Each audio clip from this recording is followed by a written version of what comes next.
Well, hi everybody, it's Leanne Greff with today's video. Today I'm featuring the Sweet Bugs bundle. Isn't it adorable? That's not usually my style, but the designer paper was so pretty. Actually, I'm going to grab that in just a minute here and show it to you because it made me buy the bundle. It's that cute. So just a moment here. So I'm making 2 cards, and this is how much I cut out to get the pieces for these cards. Now just hold on a minute. I'm getting the paper out because I kind of cut some pieces up and used a few. So we're going to get them in order. Okay, of a sort. So look at that, just the cutest forest scenes. Then you have this piece that is broken up, and I actually used part of this piece right here, and I'm going to use the other part on the next card. And you have these background pieces and more scenes, and the dies work with a lot of these images, even down to the watering can. So here is the fun toadstool piece, and the opposite is the gingham or check. And then you have some berries, butterflies, caterpillars, and the berries. And then that's the background of the berries, and more of that print that I showed you first. And then here is the other one, and then back to the toadstools again, and then the piece that I use. It is absolutely adorable, so I think you'll love it. It's just a fun paper. We haven't had one like this for a few years. So let me show you this fun fold card. I'm going to start from scratch on cutting this card out. So it starts out, I'm going to get my scoring board here, with a piece that is 7 1/4 by 10. Okay, 7 1/4 by 10. So 10 long. And then you score the whole thing at 1 1/2. Now I'm going to flip it. I don't usually do that, but I'm going to do it today. And 3. So the whole thing at 1 1/2 by 3. Now we're done with the scoring board. I could have done this on the paper trimmer, but I have my scoring board out all the time, ready to use. All right, we are going to cut at 5 1/2 because that's our card base. Okay. And it helps when you use your paper trimmer to move toward a hard, the end surface, so you don't pull it and let it move as you pull. Okay, so hopefully that'll help you. And then we're going to go, and I'll use the top here, 1 1/2. I'm going to pull that down again so I can push toward the end here, and then 1 1/2. Okay. Okay, now we have our 3 pieces that do the horizontal layers. Okay, so then you're going to fold, and just make sure your scoring was done correctly by matching your edges. I'm just going to do extra duty on those score lines because they want to fight you a little bit. So this is Old Olive, which matches the designer paper. Okay, so you can see that the score line, every now and then it just doesn't quite match up. So I kind of pull it so while I'm scoring, so it does match up. I don't know if you understand what that means, but if it's off a little bit, just match it up here and then press with your bone folder. And then you should have more accurate folds. Okay, so to set this card up, you're going to have your scored folded end, your card base with the scores and the fold on the left, and these 3 pieces with the score and folds, the zigzags. I guess you could call this a Z. I call it a triple Z card. I don't know, maybe there's another name. So you add a little square of adhesive, which is my method, and you add the flat end to the scored end. Okay, and you match these up. They should be pretty accurate if you did your scoring well. Sometimes it's still, even though you try, it just doesn't quite work out. Okay, so now the nice thing about the liquid glue is it does move, so I'm just making sure my edges have stayed the same. Now, while that's there, you can do the middle one before you do this next step. I'm just going to do it. I've done it all different ways as I put these cards together. Oops, does not really matter. So add those and press and hold. Okay, and then you're going to do your middle one. Now this one I do not, I'm going to go ahead and do this. I don't usually do that. Do it different every time. All right, so you're going to just kind of eyeball that center. I haven't had anything look terribly wrong yet, just by eyeballing. All right, there we go. So it looks pretty good. Now if you get a little bit over, you can trim some of that if it bothers you. All right, there we go. Now we add our designer paper pieces. Now when I cut these, I made sure, because if I would have cut these side panels vertically like this one, my strawberries would be, and berries and flowers would be on the side. So pretend my paper was this way. I cut these pieces like this, and then these pieces like this. So they were basically on the side. Now this one, oh, there we go.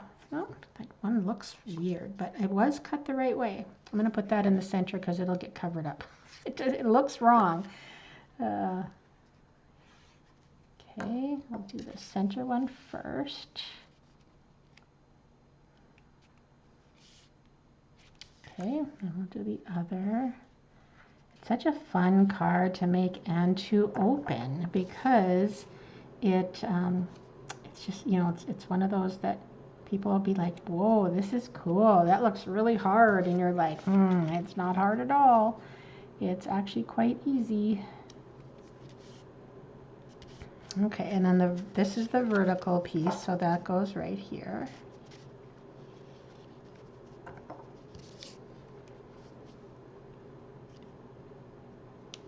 Such a neat card. Okay, and then you just press everything flat so it adheres. All right, so I did do a back on this. Isn't that neat? So yeah, and I actually started doing this. I was kind of having fun cutting out the pieces from the designer paper. So these pieces are cut with the branching out dies. Love them. They carried over from the last catalog. I'm so happy.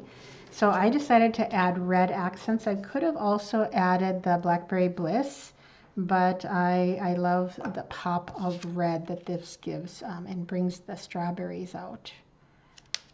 Okay, like I said, these two pieces were from one of the panels, 4x6, I believe.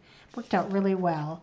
Now when you're adding this, you only add your adhesive to the center of this one, the bottom of this one, and the top of this one. Because if you add it all over, you're going to get adhesive that goes through the window, and you don't want that. So center this.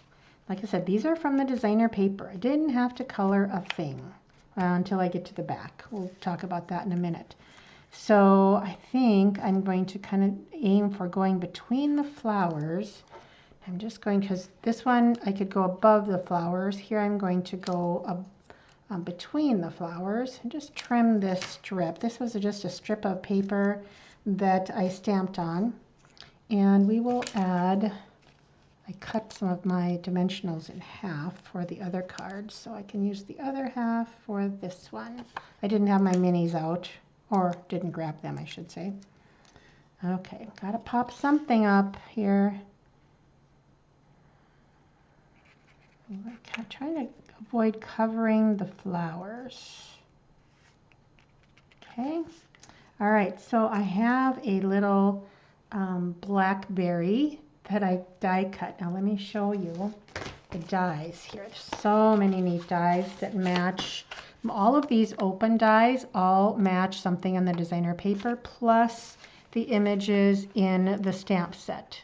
So also, oh, where'd it go? Really? I didn't bring it over here.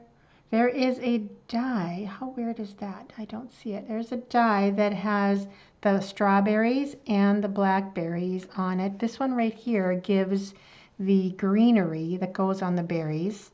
But there's one more die that has 2 strawberries and a blackberry on it that I obviously didn't bring over for some reason. So we're going to add a little adhesive here and add the blackberry on this card. Just for a little extra something. Now, did you notice the little ladybugs on here? And they are shiny. So we have these Ladybug Garden epoxy shapes. So I'm going to add a little ladybug on the stem on here. I think I'm just going to do 1 on this card. So it's going to go right here, crawling on that stem. There we go. They're so cute. I love that they're shiny and epoxy and very, very flat. Now the clear, I think, would be really cute, like say on the center of the flowers, to add a little bit, something. Oh, some of my little adhesive got on the back of that. Interesting. When I put that on there, I'll show you what I mean in a second.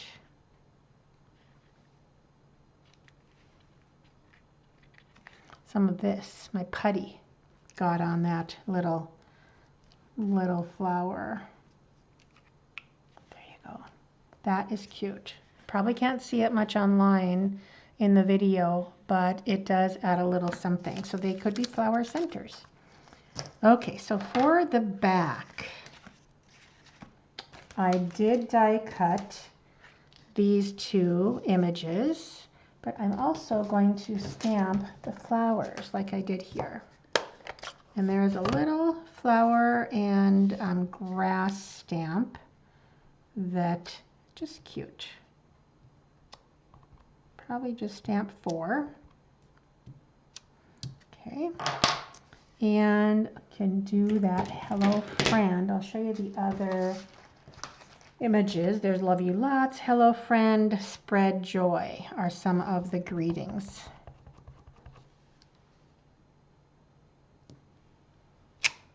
Okay. All right.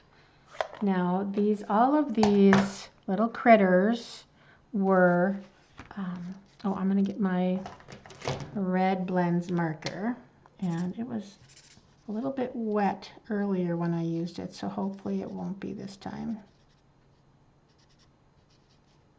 I don't need to do, let's see. Well, I'll just do them all. We all like to color, right? Especially when it's just simply coloring in and nothing else difficult. This would be another place to add those epoxy flower centers. That would really add to the card. So here I'm going to just add some glue to the drops. Something drops, the name of that flower. And he's going to have to go right on top of the flower, just because I don't want a half flower. So he's going to be in the grass under the snowdrops. That's what they're called, snowdrops. I'm going to move him down just a little bit more. Okay, and then that's going to be added to the back. So again, if you want the free project sheet, just head over to flowerbug.net, go on the top tab. You can search through my posts for this card, but you will find it also under free project sheets on the top of my blog. So aren't they cute? Super cute cards and fun to make, and looks like you spent a lot of time making them and effort, but they're so easy and fun. So, all right, thank you so much for watching and joining me, and hopefully you'll follow me on either my blog, my YouTube channel, or my Facebook page. So thanks so much, everybody. Take care. Bye-bye.